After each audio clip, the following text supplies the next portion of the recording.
The time for Washington games is over. The time for action is now. President Obama taking another stab at job creation. We'll highlight the plan the entire nation will hear tonight. I kind of feel like the piñata here at the party. But it didn't take long for newcomer Rick Perry to swing back the high or perhaps low lights on last night's debate. How many people is there?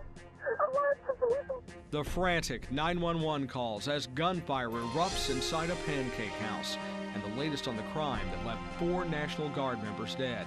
Your Independent News Network starts right now.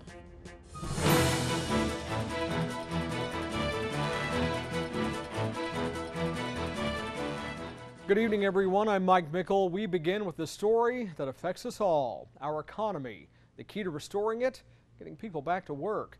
Tonight, President Obama announces his plan. He says will do just that. Tonight, in an address to Congress, he will roll out a proposal of at least $300 billion to strengthen the economy. The plan is focused largely on infrastructure spending, targeted tax cuts, and aid to state and local governments. His proposal could also include $50 billion to extend further unemployment benefits. Another idea could call for $30 billion to refurbish schools. White House Press Secretary Jay Carney says the president is committed to getting America back on track. The recession that this president inherited was far worse than anybody recognized at the end of 2008 or early 2009, that 8 million jobs in total were lost because of that recession. We'll have much more on the president's plan tomorrow on INN. Whoever the nominee is, we are all for defeating Barack Obama. This president's a nice guy. He doesn't have a clue how to get this country working again. Obamacare is clearly leading to job-killing regulations. Beating Obama. That's the only thing Republican candidates agreed on last night during a debate in California.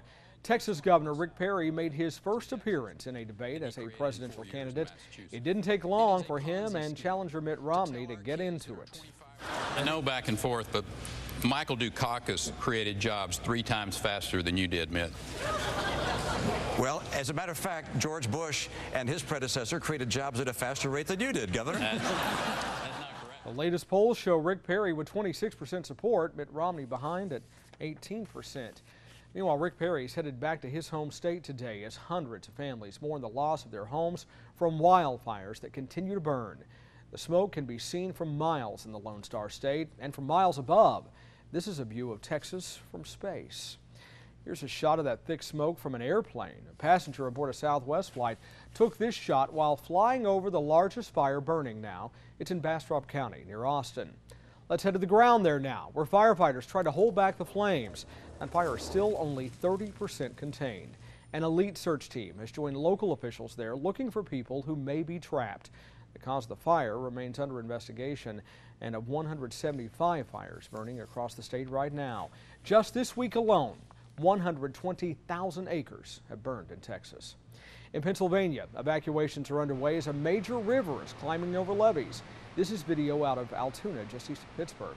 Remnants of former Tropical Storm Lee are dumping heavy rains there, an area already waterlogged from Irene.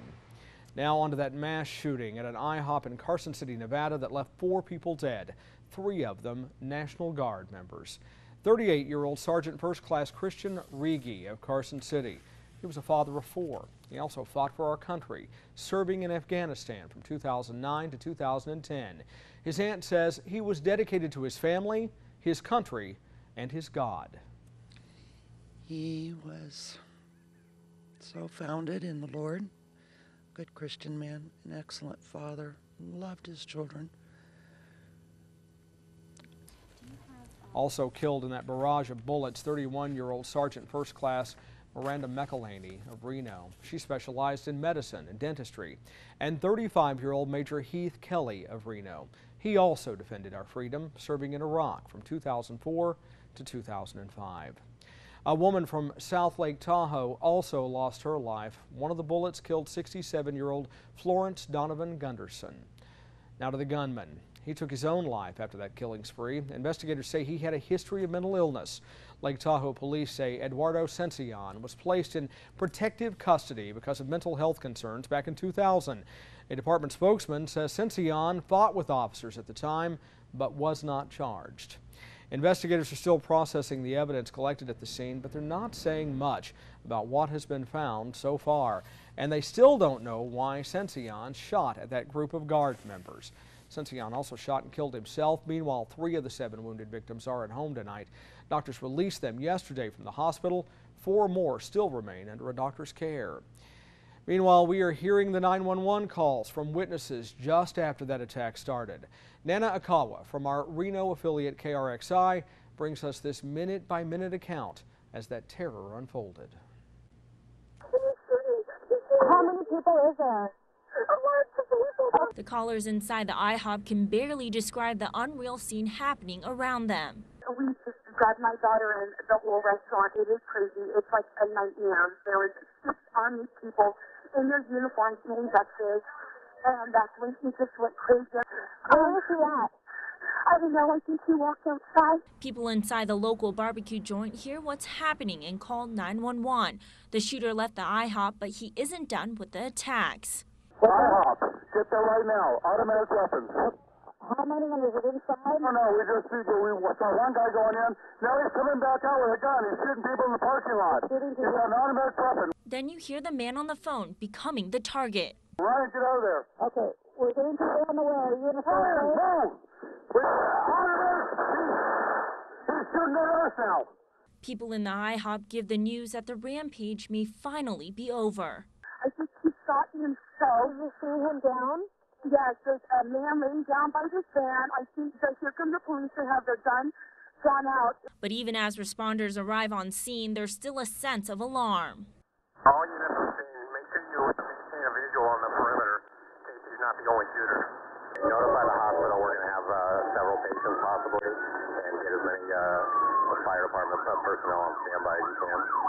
Although the attack is over now, these horrific scenes will be remembered by the ones there, and the loss will be felt by many for a long time, if not forever. Nana Okawa reporting for INN News.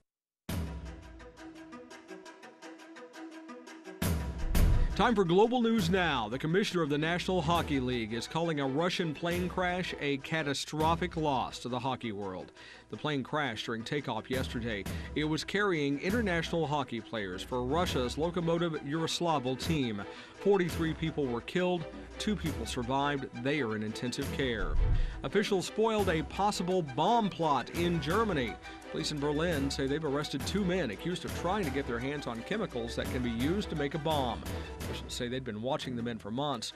They don't believe the suspects had a specific target in mind. Police are now searching an Islamic center and 2 other addresses for more information in that case. Officers believe the men may have stored some of the chemical material at the Islamic center. Activists in Syria say the government is ramping up its military presence in the western city of Homs. They say forces killed at least 29 people during demonstrations, but the government's telling a different story. Syrian State TV reported security forces were attacked by terrorists. The government says these people were wounded in the attacks. The death toll from a typhoon in Japan has risen to 49. Another 58 people are missing after the storm hit western Japan, unleashing record rainfall and triggering landslides and flooding. And that's your Global News Now. Coming up next, there's a new king of fast food, and it's not Burger King or McDonald's. Plus, there's no eating the butter cow when it's done being displayed, but it can still fuel you in a different way. We'll explain. And ladies, some health news to raise your glasses to. More benefits to drinking coming up next on INN.